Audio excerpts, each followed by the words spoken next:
That's right, ladies and gentlemen, boys and girls, episode 199, because everything is fine when you listen to the new review for that ass. That's right. We back. Bubba Gump, what's happening? Well, you know, just showing some love, you know what I'm saying, to one of my favorite, you know what I'm saying, movies of all times. Really? The Forrest Gump. It is one of the greatest movies ever made. And if you disagree, you can kiss my ass. All right, here's what it is. You know what I'm saying? Shout out to Tom Hanks. You know what I'm saying? He's invited to the barbecue at all times. Absolutely. Future guest friend of the show. His son, not so much. Chet, I don't know. We're good. Yeah. Fuck out of here with it. You know what I'm saying? We good over here, Benny Blue. You know what I'm saying? It's kind of cooling off in the desert, if you will. Oh, praise the Lord. You know what I'm saying? We over here, you know what I'm saying, just getting sexier by the fucking minute. You know what I'm saying? Beautiful. Continue to work on this fitness. You know what I'm saying? The babies is healthy. I'm healthy. Beautiful. The mamas of the babies is healthy. Mamas. Can't complain, baby man. Mamas. How's everything going on in La La Land? Feeling good, man. Temperature is stabilizing out. You know, we're in November. We're in the last grind of the year. You know, we got to make it count, people. We got to make it count. Whatever your goals are, whatever you're trying to do, drop a comment. Let us know. Drop a question. Trust me, we're going to get to all that. Things are good, man. Things are good. I'm loving the new setup. We got Barry right behind me. You know what I'm saying? That's the man. Right there, courtesy of one Dr. Jeremy Eugene Bridges III, Esquire. I just gave it to somebody who I knew would appreciate it way more than I did. All right? Yes. And I love, and again, like I said, I loved it. It was a gift to me, and I gifted it to the man who I know bleeds Hawaii blue and silver. You know what I'm saying? My brother from another motherfucking mother. Well, it was greatly appreciated then. It's greatly appreciated now. And as you notice, I have not broke the glass in case of mercy to wipe my tears from my winless kitties. Oh, my God. Mercifully, they got a bye this week. Good. Somebody put me out of my misery. Drunk Alf that's is a win. all up in A this bye bitch. is a Drunk win. Alf. Yay. A bye is a win. Yay. A bye is a weekend fishing trip in Cancun. Good God almighty. So we're going to get to all that, of course. But if you're Don't do that. You might get COVID. Hey, Rogers, looking at you. We're going to talk about that. Jack COVID. You know what I'm saying? He ain't Jack Reacher. He's Jack Rona. Jack Rona with the man Speedy bun. recovery. Speedy recovery. We pray that Aaron gets better fast. Listen, man, podcast on all stream platforms, Spotify and Apple Podcasts. Like, share, subscribe, 5 stars, all that stuff. Of course, we are on the Casual Sports, KSRN, Arizona.com, live stream out of Phoenix with a special guest here. Of course, you know what time it is. Birdgang, State of the Birdgang, second quarter, I Believe Podcast Network. And that is what's coming up on this fine show. JB is repping State of the Birdgang, second quarter, NFL trade deadline, week 8 recap, week 9 Savage picks, and a whole lot of more. There's a lot of shit that's happening just within these last few days. Dr. T tapping in. We love you, buddy. Our official Lakers correspondent. And speaking of Tim and any friends of the show, correspondents or past guests, please, we put this out on our social media, as JB knows. We'll be doing some follow-up because we already know some of y'all's do not know how to follow directions. However, our guest today is smarter than the average bear, so he did just that immediately. For those who are not paying attention, we're coming up on our 200th goddamn episode. We've been rocking since April 2016. So please do us a solid. Leave us a 15 to 30 second short but sweet message on our voicemail showing us love. 818-850-2804. Who? Mike Jones. That's 818-850-2804. We'll play it live next week for our show. It's gonna be something special, man. You know, favorite memories. We got a lot to talk about, cover, because we covered a lot of ground over Benny, you know what I want you to do, man? I know it's probably going to take a little time. I just want you. We talked about sound bites from our show, right? Mm-hmm. We got to put together a JB and Benny Blue greatest hits. You know what I'm saying? Greatest hits. About a 15-minute. You know what I'm saying? Just since we started doing the YouTube, just sound bites, video bites. Everything. I was speaking to somebody. Matter of fact, I think yesterday on the Burning Bridges podcast, I was talking about the night that we watched the Super Bowl with the Patriots and the Falcons played, right? And we were talking about the Falcons. Oh, shout out to the Atlanta Braves for winning the World Series over the Houston Astros. Over the rat-ass Astros. Oh, yeah. Over the rotten-ass Astros. I still don't trust them motherfuckers. But shout out to them. And, well-deserved. They had a great young nucleus of a team, man. Them boys can hit the ball like no other team has in a while. And, yeah, it's good. But fun fact, I may have to check my old phone. I might still have the video of you going crazy during the 28-3 comeback. I might still have that. Yes. I might still have that. So, yeah. Because that's what I was talking to about with Johnny U about. I was like, I was clowning the whole time. Right, because I kept saying Atlanta, you know what I'm saying? I am a firm believer that Atlanta sports are not very good. They're cursed. I thought they were cursed. The Braves just proved me wrong, because I thought Atlanta sports were cursed for a long time, because it was like they would get to the championship and never win. Right, so shout out to the Braves. You know, they all seem to be the only team that can bring a championship to Atlanta in any kind of way. I've often said the greatest thing that came out of Atlanta was the music, right? Oh, yeah, so, without a doubt. We love that. You know what I'm saying? I'm a fan of that now. So, and Dr. Bridges, you brought up last night, Boining Bridges, how you were saying in our pattern production meeting at a good episode. For those who missed it, who can rewatch it on your Twitter, and I'll shout out to All About the Birds on their Twitters as well. How did it go last night? It went well. I retweeted on my Twitter at BIG. That's the letter UKNOMEBIG. At Twitter, if you have Twitter, All About the Birds, you know what I'm saying, as you see on the bottom line right here, at AAT Sports _ and at AAT Birds. You can find those past episodes on our YouTube channel. It was a great show last night, you know what I'm saying? It was just a good show. You know how it is, you know what I'm saying? A show is flows, you know what I'm saying? It's good. We do our segments, you know what I'm saying? We didn't have a guest last night, but I'm a pro at this, you know what I'm saying? And we got a good team behind the show. And we had a good show, man. We had a good show. Shout out to Chip, shout out to Johnny, you shout out the whole squad. JB's not new to this, he's true to this, goddammit. Goddamn right. You know what I'm saying? All About the Birds. 200 episodes into this motherfucker? Huh. Got this shit, man. Exactly. And listen, for any sponsorship questions or hate mail, JB and BenningBlueReview@gmail.com. But remember, the priority here, leave us a goddamn message. Show us some love for the 200 episode we're going to play. And we're going to play a supercut greatest hits, including some reaction from way back in the day from that crazy-ass Jaguars-Patriots playoff game where we did a reaction video. Oh, that's going to be all in here, baby. We're going to be playing that next week. It's going to be good time down memory lane. I remember that vividly when Miles Jack caught that goddamn interception. And then the controversy if he held on to it. I remember that vividly, man. Shout out to Kev, man. Kevin Hates Hip Hop. Our homeboy, you know what I'm saying? Plenty of game, you know what I'm saying? If you ain't following that man, follow that man all day. Love you, boy, you know what I'm saying? Tell sis we said what's up, you know what I'm saying? I got to get to LA, man, because we got to fucking kick it, bro. Yes, please. Please do. And you have a place to stay here with Barry looking over you. And look, speaking of a man who knows what's up, who's not new to this, he's true to this. We're not going to hold up any longer. It's time for State of the Birdgang, second quarter with our guy, Greasy Sean McConnell. Sean, what's happening, sir? What's up, man? You call me Greasy. Right. You're over here looking like Sunshine from Remember the Titans. That's right. Yeah, don't you forget it. He got the locks. Jonathan Taylor Thomas have the locks flowing. You know what I'm saying? The locks are flowing. Wavy. Man, the locks are flowing, man. Me and Sean over here, we gritty over here in the desert with it. You know what I'm saying? Catch me on Home Improvement. Shout out to Liv Bearded over here, okay? You know what I'm saying? It's okay. And look, I'm going to call Sean out, you know what I'm saying, because we are in the same city and Sean never hollers at me like ever. Sean, come on now.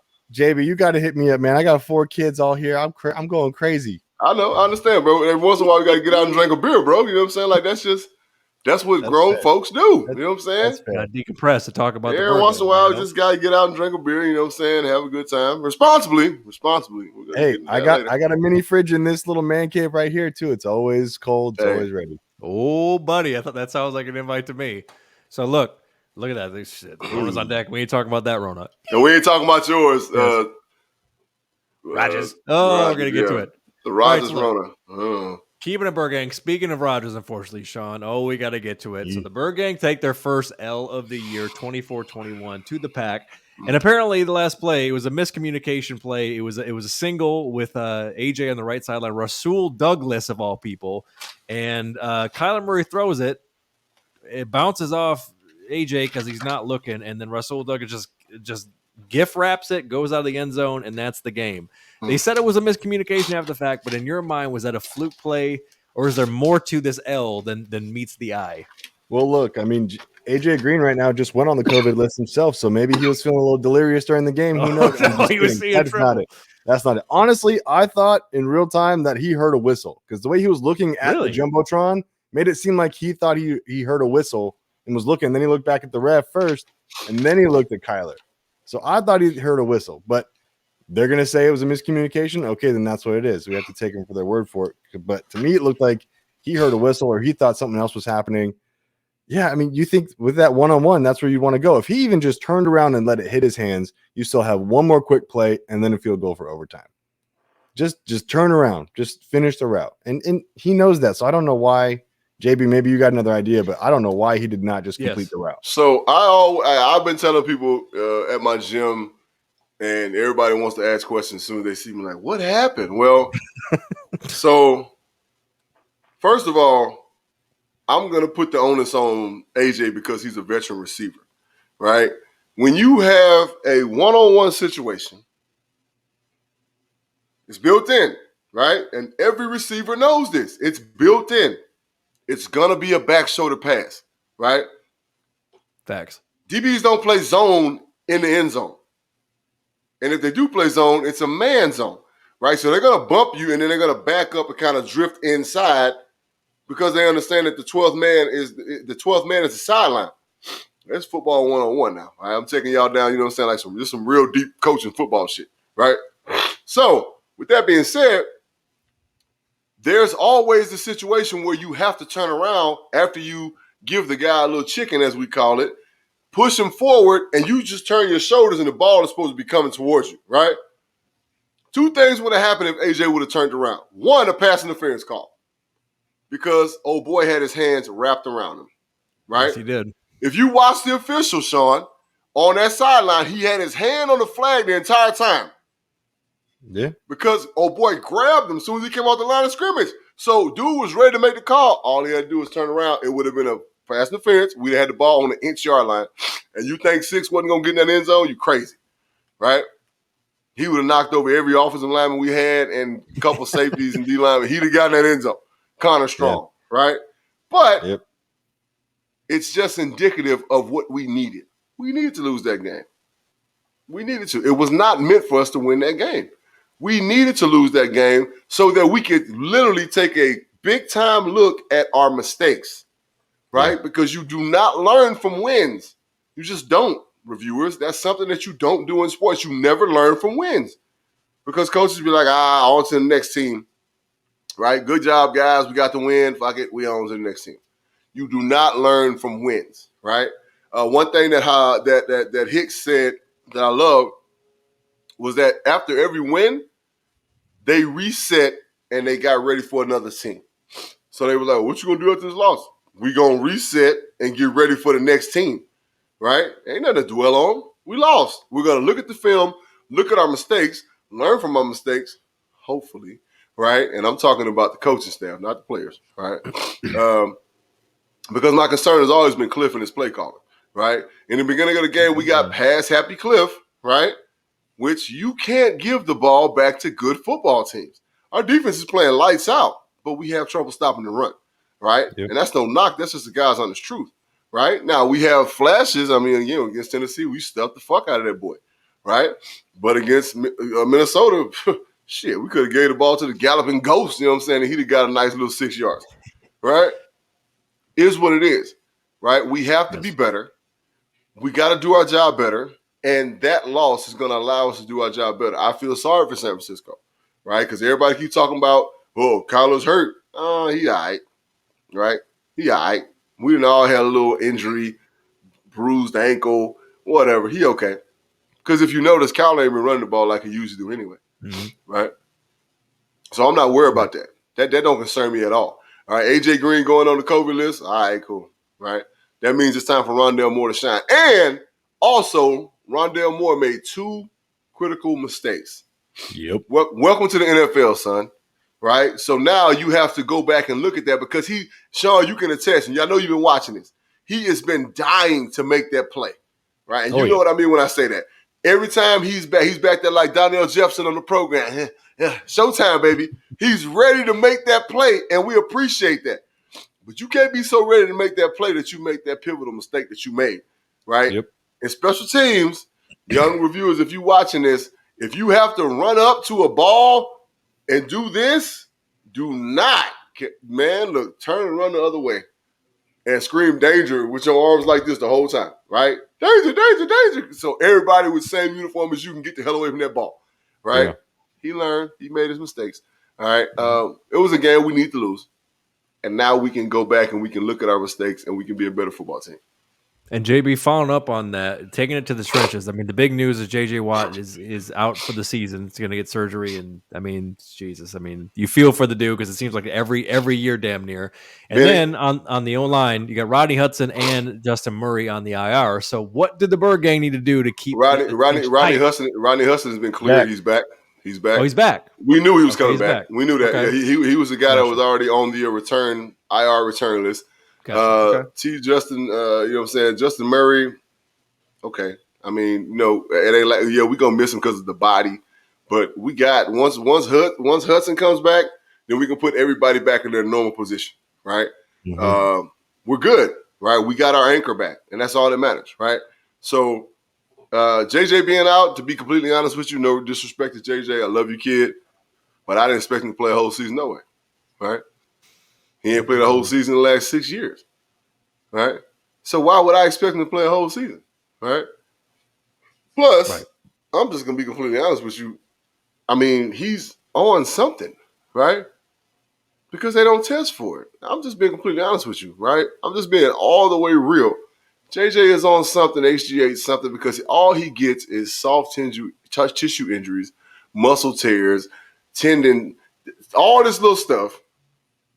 This is all telltales of HGH. When you're on HGH, that is the downfall of HGH, right? Human growth hormone. When you add it, all it does is weaken other areas of your body. You know what I'm saying? It makes you this big, gigantic, strong Adonis, but it will deteriorate your body, right? And that's the problem, right? I mean, he's a great player. I mean, you know, cocaine made LT great for a long time too.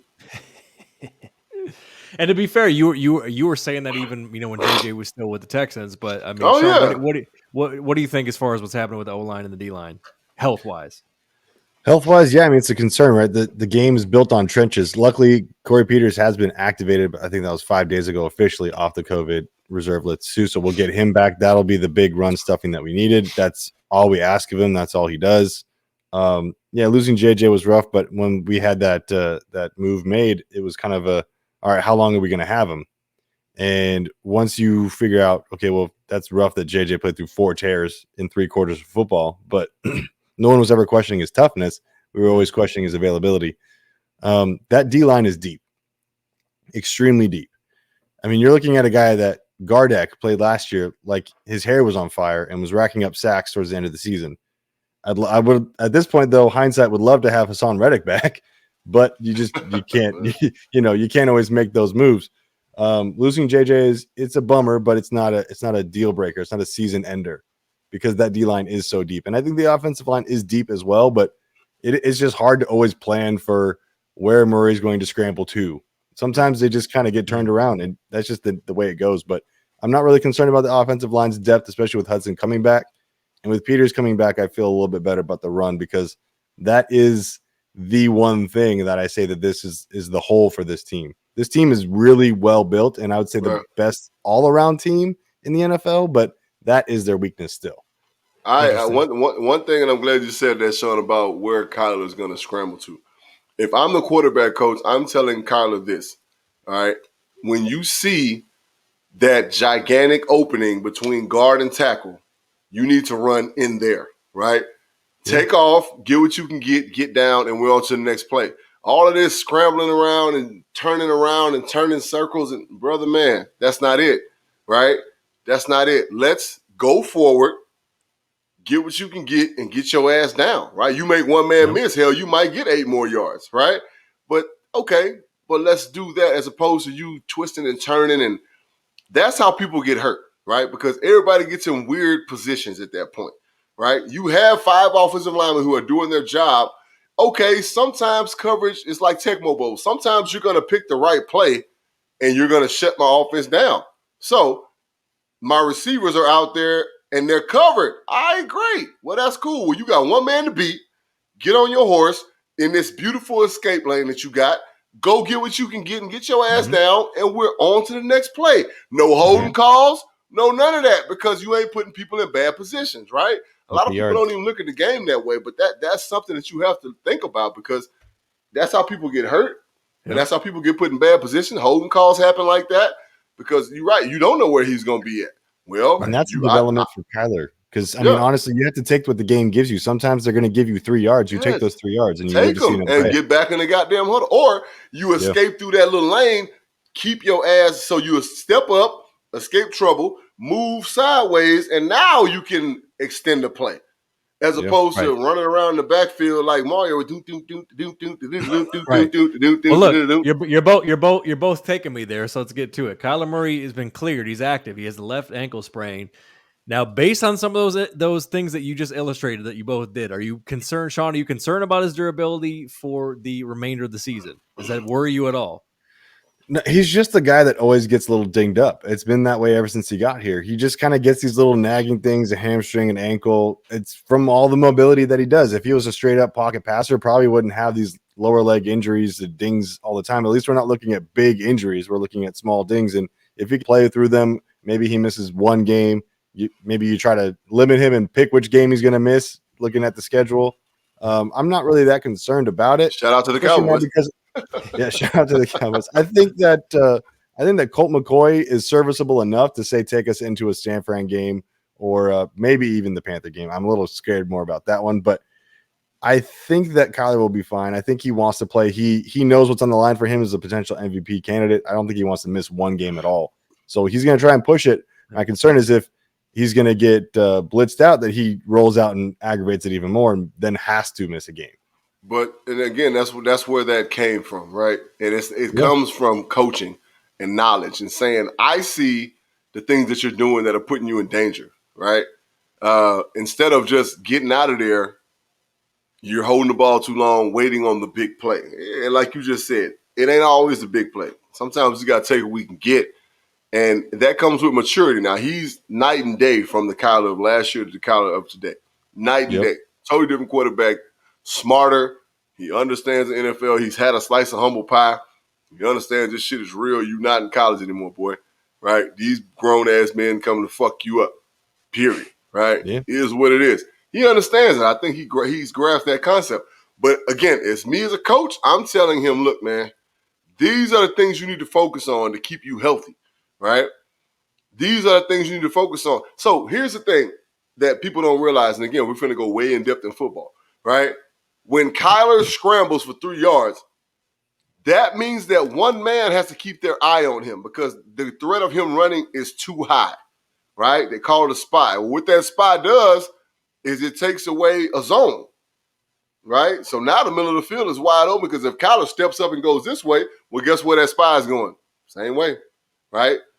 And then Ertz being here because he's a pro at finding that zone and finding that soft spot, it's going to be money every time. So either the guy got to choose to find Hurts or he got to choose to press up on Kyler where he's going to dump it to Hurts. It's money every time, man. It's like stealing. Like, it's literally like stealing. But he has to understand those escape routes, right? His escape routes are like this as opposed to doing that shit, right? Step up, move to the side. Step up, take off running. Step up, move to the side. That's all you need, right? Yeah. Because you're such a threat and you're so fast, that's all you need. He needs to be told that. And I hope that the quarterback coach is saying this shit to him because I mean, that would make a huge difference. Like, literally, it would make us, and I hate to use the word, but it would make us fucking unstoppable. And that's the great news about it, though, JB, for Cards fans, is that Kyler isn't in his prime. He hasn't reached his ceiling. There's still more to learn and more to grow, which when you see that, and if you can retain a lot of this offense for years to come, that's extremely scary. Big time. Yeah, and JB, you took us right there. You mentioned Ertz, who's had a good start. We talked about it a little bit in our patent production meeting, but they made the trade for Ertz. But was there another trade that they could have and probably should have made before the deadline? No. I mean, we talked about, potentially getting a big-time defensive tackle. Or I know Sean said, Melvin Ingram, and Fletcher Cox. Fletcher Cox was mine, and then Ingram was Sean's. But at the same time, Sean mentioned already, our D-line is very deep, right? Big time. Like, we got guys that can play ball. Allen coming back, and of course, Corey Peters coming back. That's big time right there, right? Just those two coming back because Allen is playing great ball right now. Shout out to Brinson Buckland, D-line coach, my guy. He got them boys balling, right? Point blank period. You're only as strong as your weakest link type mentality, and he got them doing it, right? So it's beautiful to watch. So, yeah, would it have been great to bring in a Fletcher Cox? Hell yeah. I mean, he's a plug-and-play guy, right? You put him in, and he going to do his thing. You know what I'm saying? He going to stop the run well. He going to rush passer. But we good with what we got, right? We really are. The Ertz trade was right on time, especially with my man going out. What's his last name? Williams? Max Williams, with Williams going out, especially that was right on time. Right, they had to do that, and then Ertz, they've been trying to shop Ertz for a couple of years now, right? So, true. Very true. So it was a great, scout. Shout out to the executive department, the scouting department, and seeing that and saying, you know what, you know who we can't get? That goddamn Ertz. You know what I'm saying? And he got here and he's having a blast, and we're happy to have him. Sean, any trade machine things you're doing at 3 a.m. in the morning? Ertz done it. I love the Ertz trade right on time, as JB said. It's just something, especially a character guy that flew, even though he couldn't play, just to kind of sit with Kyler and get plays down right away. As far as the defense, I was pushing for trades. I was trying to see Ingram, Cox, even Von Miller, just for the namesake, because I wasn't thinking schematically or X's and O's or anything like that. I'm thinking more chess moves, because this trade deadline, there was a lot of moves that affected the Cardinals this year in their schedule. Gilmore going to the Panthers. You had Vaughn going to the Rams. Yep. I want to say San Fran picked up Charles Menahue. I can't remember which position he plays, but they're picking up pieces, right? And these are all guys that we still have to play. So I was thinking, okay, as far as the schematic chess game type thing goes, you make another move and they're going, man, the 7-1 could have been almost 8-0 Cardinals just made another move. It sends shockwaves through the league. Like, we might not even be able to walk on the field with these guys right now. And you mentioned some teams, and you know where we're at. We've completed 2 quarters of play, so here we are. Next 4, you got at Frisco, hosting Carolina. JB will be in the building, at the Squawks, and in Chicago, and then a bye week. So, Sean, starting with you, what did you both hit? We both hit. We actually all 3 of us hit. We picked the wrong L. We all predicted 3-1 for the last set of 4 games, but for this set of games, what is your record prediction? Who's going first? You going first. Yeah, you guess, but that's on you. Oh, bruh. All right, so I'm gonna say the Niners. Bruh. I think even if Kyler doesn't play, I think we have the Niners there. I think they're just kind of just going slowly on the decline late in the season, like the Niners have been the past couple of years. The Panthers game is the one that scares me the most because that defense is nothing to overlook at all. They will send you home in a body bag. They can turn up real quick. Yeah, and that's something that I don't know that Cliff is going to know how to handle. That's probably arguably the best defense they'll face all year, and that's saying something because they went to the Browns and did what they did to the Browns. But that Panthers game scares me. I think we can win at home. And Sean, not to interrupt you, you said the Browns, but the Rams as well. Yeah, the Rams too. That's true. That's very true. Coming down the line, yep. Cliff was planning that Rams game for a year and a half. So we know that one.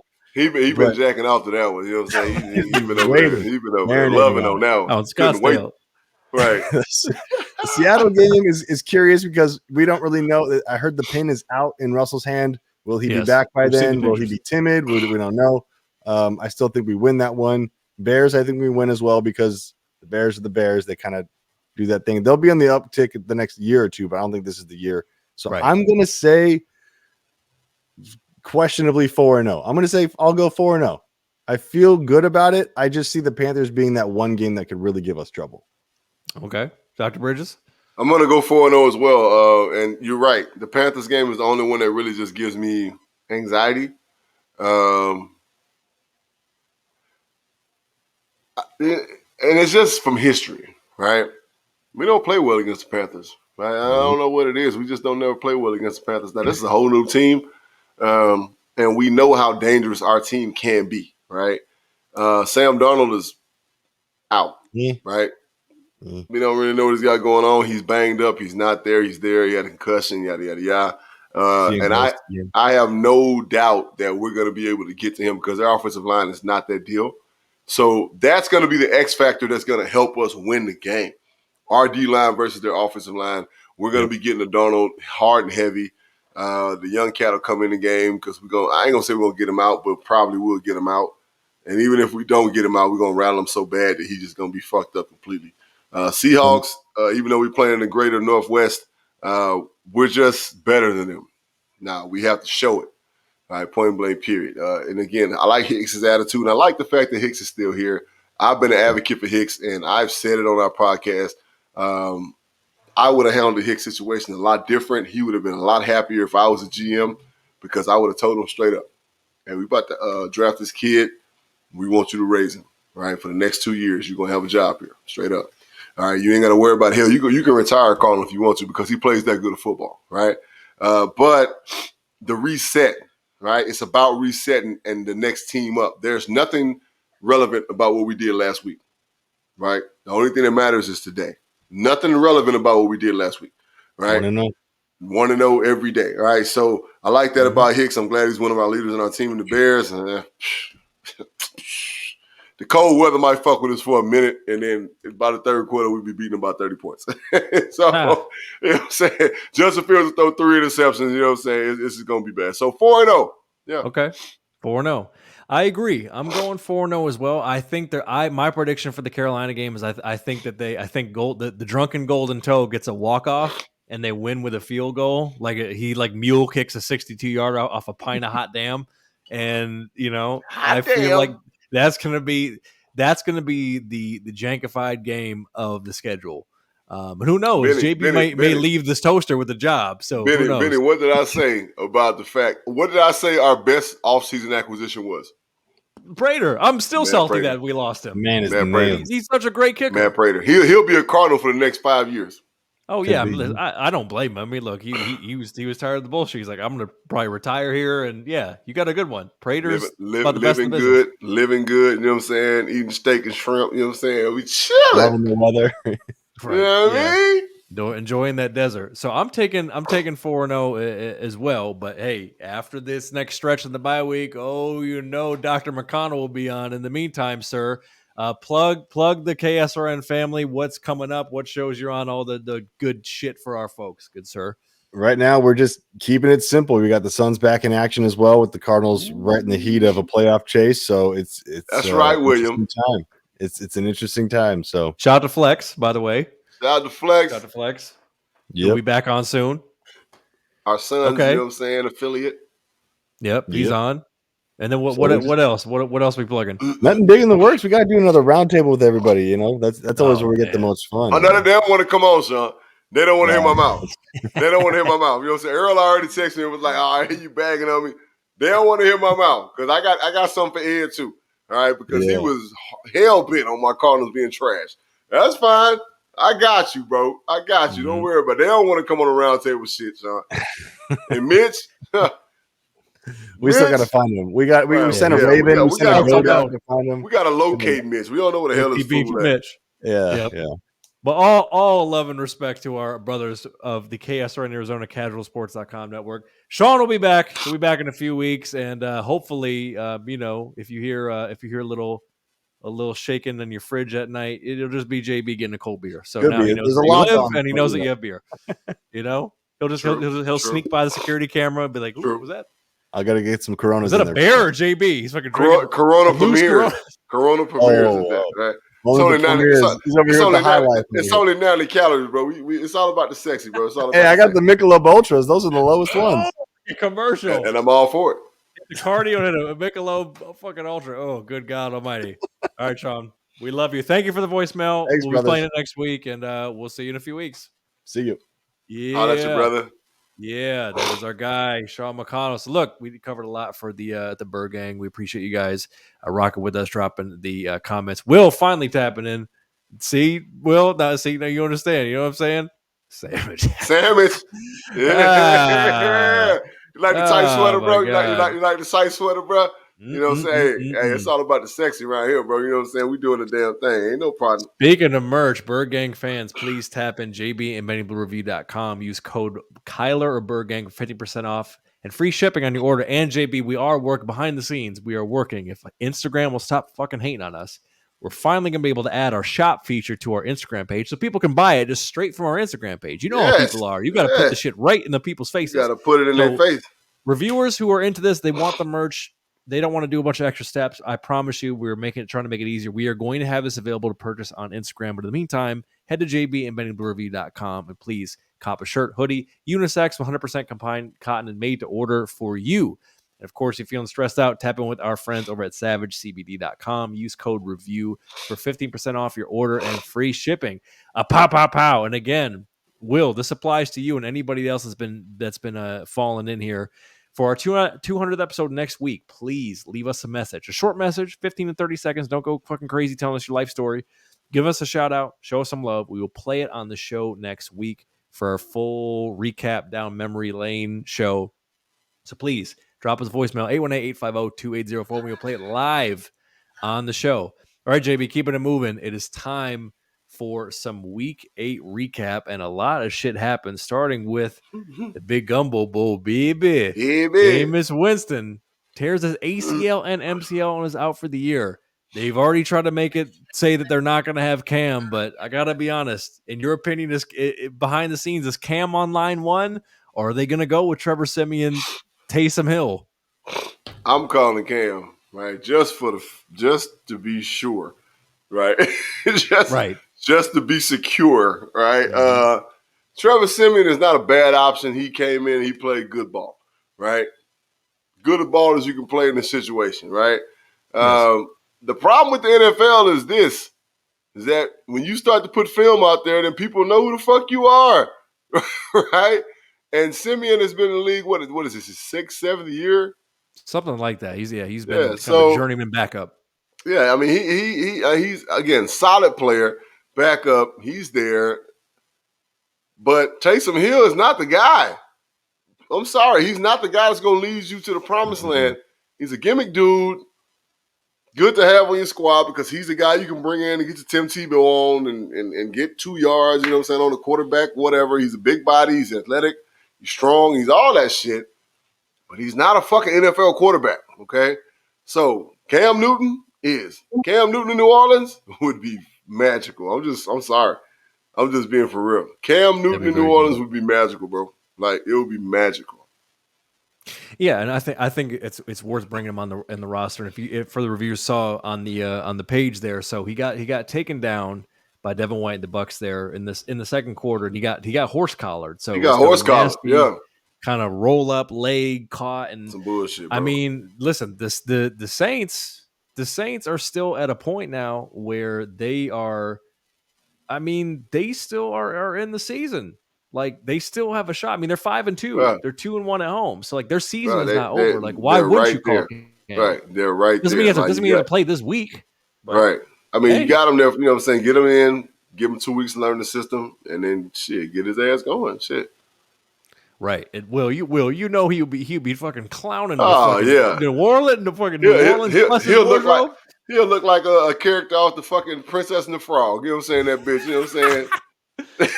Oh God, he's gonna bring his own Mardi Gras beads. You know what I mean? Like, he's gonna just be draped up in Mardi Gras beads and feathers coming out of his hat. The whole shit. Better believe it. Oh my God.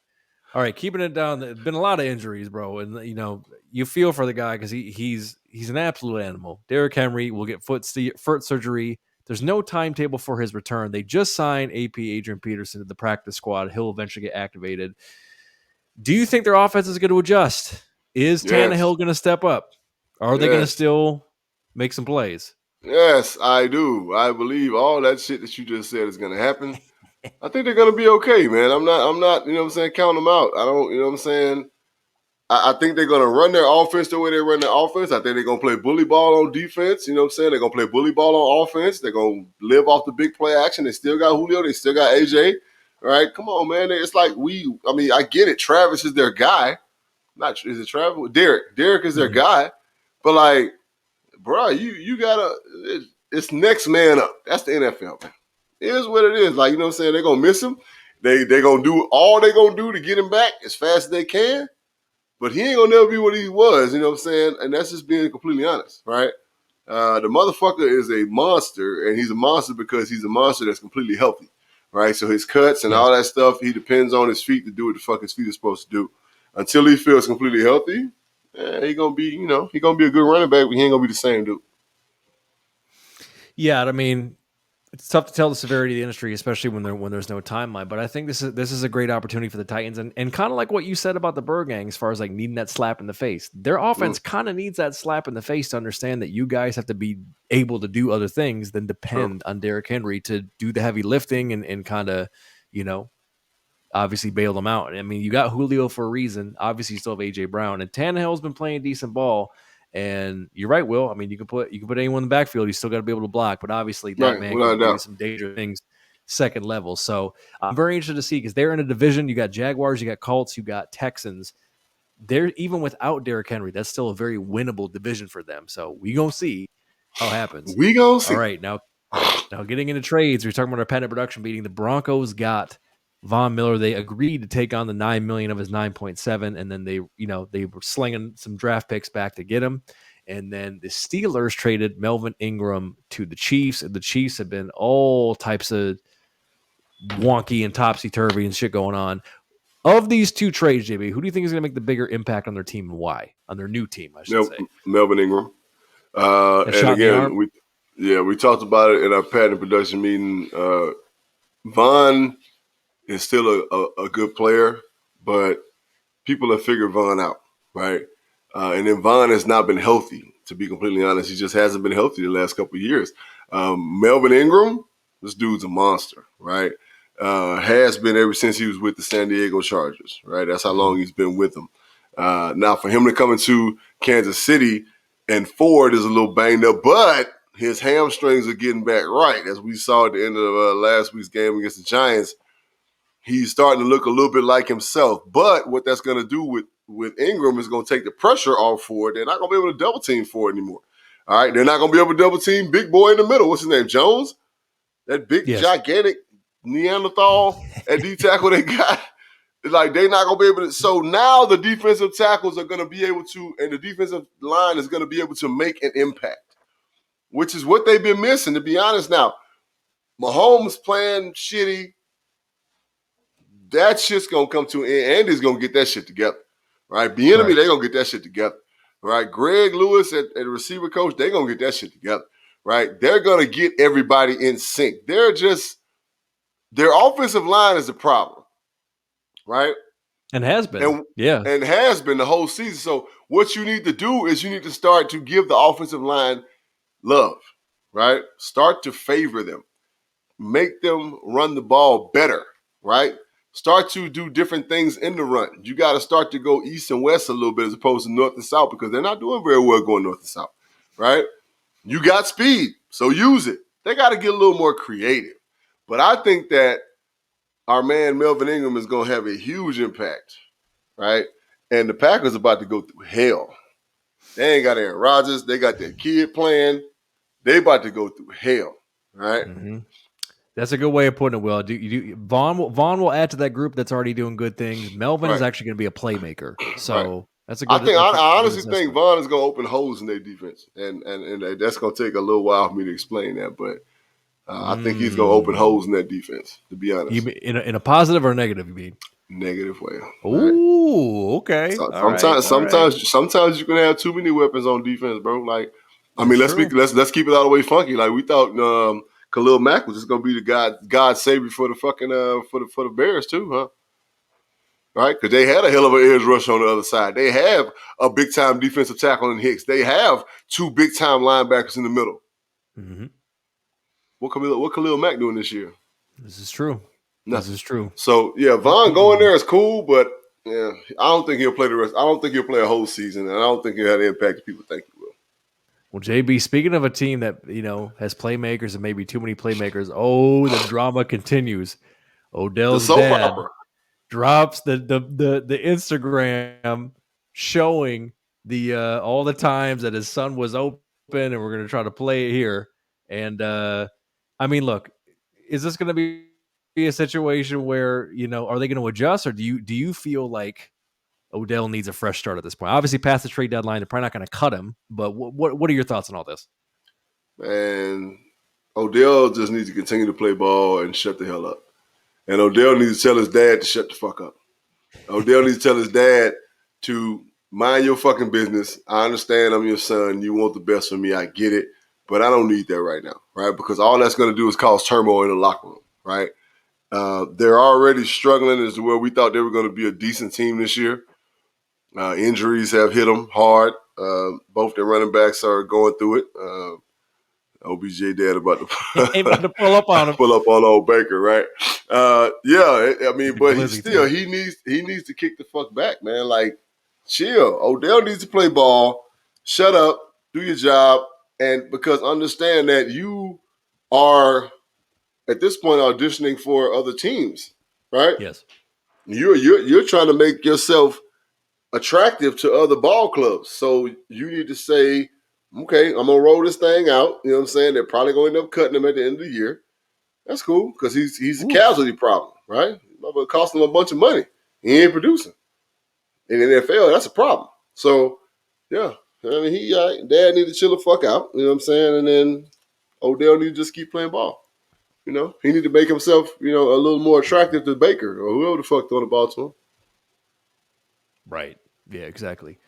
Well, Dr. Bridges, it's a hard one to talk about, but it happens. So the Raiders had to release Henry Ruggs III. I guess they didn't have to release him, but they released him after DUI, which resulted in the death of a young woman. I believe she was 23 years old. And allegedly he was going 156 on the surface streets. He's facing 2 felony charges. The guy's a young man. I think he's 22. Is there any shot that he will play again? And because the Rams have just waived Deshaun Jackson, should the Raiders go after him if he's cleared? Should the Raiders go after Deshaun Jackson? Or yeah. Why not? I don't think the Rams. They got that whole. I don't think the Rams should have cut Deshaun Jackson. To be honest, I didn't understand it either. To be honest, I think that kind of hurt him. To be completely honest with you, because he was still effective.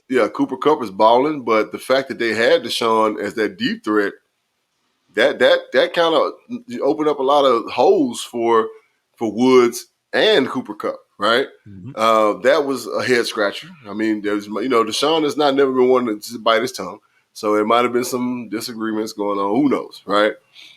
Henry Ruggs III, stay strong, brother. All right, stay strong, because we understand that you had some issues going on and you lost a friend and all this other stuff, and but outside of the 2 felonies you're talking about. And one of them is involving an illegal pistol, right? He had a pistol in the vehicle that was illegal, right? He has criminal driving. He has DUI, a felony DUI, you know what I'm saying, because he had a DUI resulting in a fatality. So, he's facing 2 felonies. That young man finna go to jail for a long time, right? And I hate it. It broke my heart when I heard it, when I read it. It broke my damn heart, because I'm like, damn, dude, like, somebody should have been there for him, right? Because obviously he's going through something. Somebody should have been there for him, right? He was posting videos of himself at Top Golf, you know what I'm saying, before all this stuff happened. And it's 3-something in the morning that this happened, right? Young players out there, and I used to tell young ladies this shit when I was playing. They be like, they want to know what kind of car I drive. You want to know what kind of car I drive? Come to the house. Come to the house. You know why? Because I was in the back of a limo. Right? I mean, I got 2 DUIs in Arizona. One of them I got was the dumbest DUI in history. Right? And even the judge was like, the fuck? And the other DUI I got probably kept me from doing what Henry Ruggs did. Because I was going through a divorce and I was gone.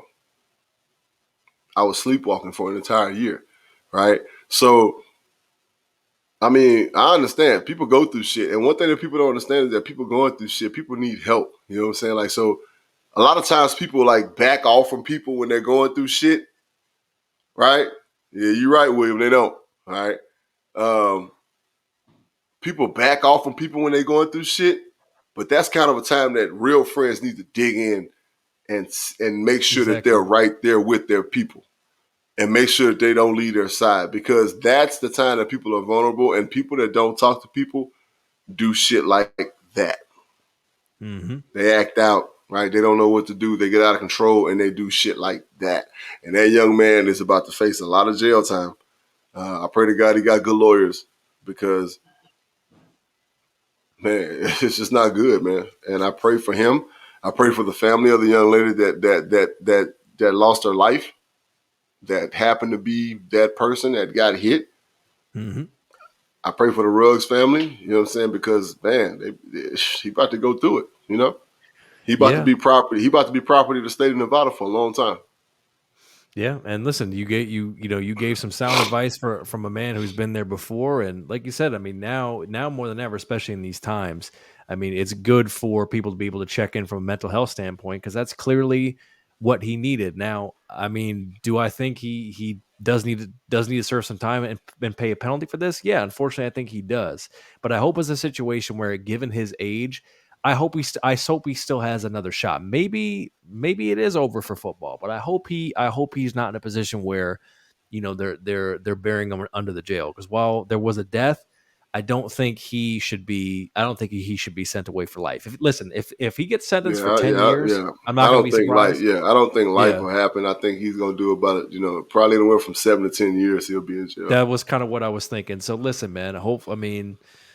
Hold your head, Henry. We know you didn't mean to do it. Obviously, it happened, so you have to suffer some sort of consequences. But it's got to be a teachable moment, a tone, and hopefully you can do right by that woman's family, and hopefully your people are going to be solid around you. So, mental health is an important thing, and man, check in with your folks and definitely make sure to get an Uber or Lyft, please. Or if you're in the league, because we know we have our folks that are college and folks in the league right now watching us and have been on the show. Hey man, get that car service. It's definitely worth it. Please. Yes, exactly, Tim. Especially as men, you gotta make that normal. And I'm proud to say that whether it's me and you, Tim, or with JB and I, of course, we've had long conversations checking in and talking about some real life stuff. And that's what you need to do when you're solid and you obviously can support your friends. So that's that with week 8. We only got a little bit of time left, so we're gonna get into some rapid fire. Goddamn week 9 Savage picks. But before we do, we got to see how we did after 8 weeks of foosballing. With a drum roll, please.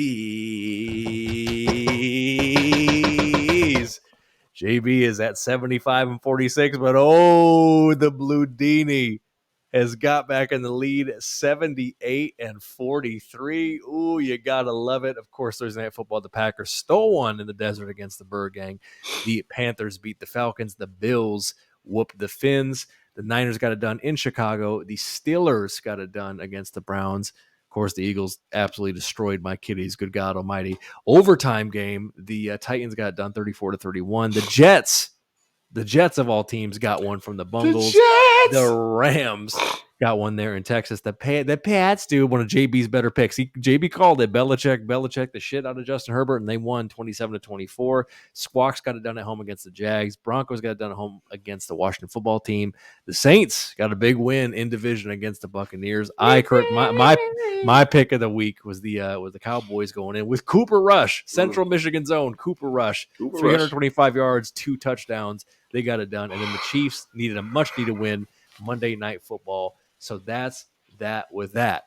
Getting into week 9 right now, JB, Thursday Night Football. It's I don't know, are they still the BUMS bums? It's the Jets going against the Colts, and the line is 10.5 for the Colts at home. You know what? I'm taking chances. I don't give a fuck. I think the Jets gonna beat the Colts. Really? I do. I'm waiting on Carson Wentz to fuck up. That's all I'm gonna say. Right? He's gonna do it. All right. I'm taking the Colts. Must-win game. More of a sound team. And I'm not trusting that line. That's for damn sure. But I'm gonna take the Colts in a must-win. All right, keep it moving. It's the Texans heading down to the Bermuda Triangle, and the Dolphins. All types of rumors swirling around with Deshaun Watson. They're banged up. The whole thing. And the line 6.5 for the Dolphins at home. I'm gonna go with the Dolphins on that one. And as I said on the podcast yesterday, Burning Bridges, I think that you're right, Robert. Trash game is right. Garbage juice versus motherfucking zoo dirt. But I'm gonna go with the Dolphins. I'm gonna go with the Dolphins because of Flores, right? Just experience of coaches, you know what I'm saying? David Culley's in Houston, we get it. And I think he's doing something really good. But I feel like Flores and then we're gonna put it together and get the win. I agree. Too much instability at quarterback for the Texans. And hey, this game might be manure smashed into the dirt. But I'm taking the Dolphins. Definitely don't trust the line, but I'm taking the Dolphins as well. All right, the Broncos are coming down from Mile High to go ding, ding, ding. How about them Cowgirls? I mean, them really good Cowboys. And the line is 10 for the Cowboys at home. Jerry World. I think that the Cowboys get it done. Yes. I wouldn't trust the line because that's just, maybe not. We don't know if Dak's going to play. They're kind of contemplating resting Dak again. But, the Denver Broncos are a train wreck right now. So, roll with the Cowboys. Yeah, I agree with the Cowboys. I mean, the thing that show why the Cowboys are a contending team right up there with the Birdgang is even with Cooper Rush, they just picked up where they left off. Now, obviously, they're better with Dak, but that just shows how sound that team is this year. And I don't see them screwing the pooch there at home against the Broncos. All right, it's the Vikings against Wills. Quote the Raven nevermore, and the line is 5.5 for Baltimore at home. You already know what I say. When you go to Baltimore, you got to be more careful, bro. And Minnesota won't do it. So yeah, I think Baltimore's purple beats Minnesota's purple. Yeah, I agree. Ravens got too much for them. To be honest with you, man, I think the Vikings need to commit to a rebuild. The Vikings are way too much like this. Like the Vikings ain't going anywhere. Like this ain't. They're gonna win some jank ass games. They're gonna lose some other games that they probably should have won. Like I said, our Savage preview at the beginning of the season, the Vikings really ain't shit, even if their record says otherwise. So I'm taking the Ravens as well. All right, my friend, it's the Pats, dude, going against your former employer, and they have Stephon Gilmore, former Pat. Keep pounding Panthers, and the line is 4 for the Pats on the road. Does that explain it? It's on my cover. All right. Keep pounding, goddammit. Does that explain it? Just keep fucking pounding. As Mike Rucker used to say, keep sticking. All right? That's right. Keep sticking. Cat scratch fever, baby. Interesting. All right. I'm surprised. I mean, listen, I get why you picked them, but oh, you know what? I take that back. I forgot. You know what I'm saying? Because yesterday I picked New England. I just feel like Belichick, and let me get it right. I got excited. Let me get back. I feel like Belichick is going to put a plan together defensively to take out the Panthers. All right, that's me coming back to my senses. Yeah, so I got to pick New England on that. I was going to say that was a smooth almost take back. It's like you're pushing down the button and you I was backpedaling fast than Deion Sanders. You talking about? I'm taking the Pats. Too much consistency on offense and too much confusion on defense for Sam Darnold or whoever's going to be back there, because that's the other thing. It's kind of uncertain about what's going to happen there. That's yeah. All right, keeping it moving. This one, the Bill Mafia in Duval, and the line's 14.5 for the Bills on the road. Shit, hey, I'm gonna take Buffalo, and I might take the line. Okay, so bad. Buffalo gonna get the job done. I mean, it is what it is. All right, I am taking the Bills as well. And Urban Meyer might be caught at a loose local dive bar with a woman who's not his wife. Who knows? Who knows what's going on with that dude? Never know what that can. All right, Ohio matchup is the Browns headed to the Bungle, the big chili ball. Someone get that dog some water. Good God Almighty! That's how it sounds right now. You sound like an outside. You sound like an outside dog trying to get in, and the line is 2.5. That's what they are. Right? Yeah, they're trying to get back in. They're 4-4, and the line's 2.5 for the Bengals at home. Yes, the Bengals win the Battle of Ohio. Ooh, okay. I'm going the other way. Bulletin board must-win game. I'm taking the Browns on the road to get a much-needed W, and Odell is going to make some plays. That's right, Odell. Remember this. Odell's at least getting one. Just remember Odell's this. At least getting one. Baker going Baker. All right. Baker is going to Baker, but it's a must-win game. It is. I'm taking them. All right. Now that this next matchup, baby, became a little bit more intriguing. NFC South, it's the Dirty Bird Falcons going against the Gumbo Bowl, baby. Damn, I wish I had some gumbo right now. Shit. Very tasty. And the line is 6 for New Orleans at home, who are with Trevor Siemian now. Well, the defense is playing lights out. So, yes. And then, of course, Sean Payton, the mastermind that he is, they're going to put together a plan. And the Falcons, they just don't score enough points, man. So, okay. Yeah. I agree. I'm taking the Saints as well. Definitely some strong home field advantage in this one, and I'm taking them as well. All right. Oh, my God. It's the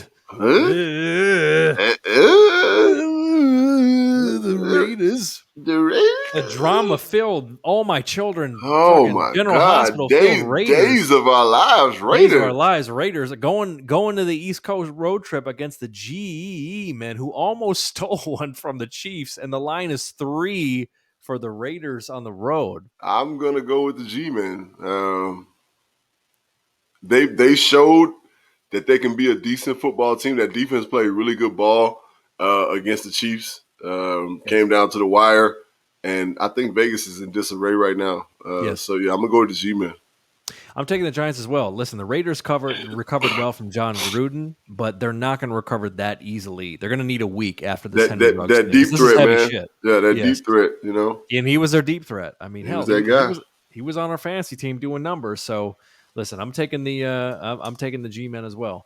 All right, it's the LA San Diego Barstow Bakersfield Chargers going on the road against the EAGLES Eagles. JB's drafting team, and the line is 1.5 for the Chargers on the road. I picked the Eagles. Ooh. I honestly think that your man Herbert got exposed last week, and I think that when teams expose a quarterback, then you can bet your ass that the next team is going to do similar things to that quarterback, and it shows that he has trouble with certain things. So I think Philadelphia. I think the link is going to be on fire. They're 0-3 at home, and they're starving for a dub, and it's about that time. So I've never had faith in the Chargers, and I think the Eagles are going to beat them this week. I think this is a pick'em game. I'm going to take the Chargers. I think the Chargers are going to go in there and steal one. I feel like it's must win for them. But I could see this being a pick'em game. I definitely don't trust that line. And you're right. The link is going to be on fire. Man, especially it's going to be crazy. Big win last week against my Kitties. So I'm going to take the Chargers, but hey, this might be the one that I drop. All right, this one just got a lot more interesting. It's a boom, boom, boom, boom, boom. Aaron Packers less Chiefs team. Chiefs. Go Pack, go.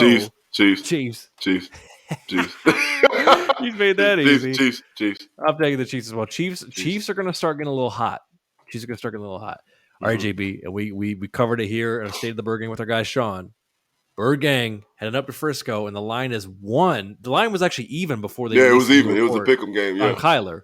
Mm-hmm. So why did the Birdgang get it done? Defense, offense, special teams. 3 phases. We get back to playing ball, right? Yes. Because we've had a long week. We've had time to literally dissect our problems. Yeah, that's enough.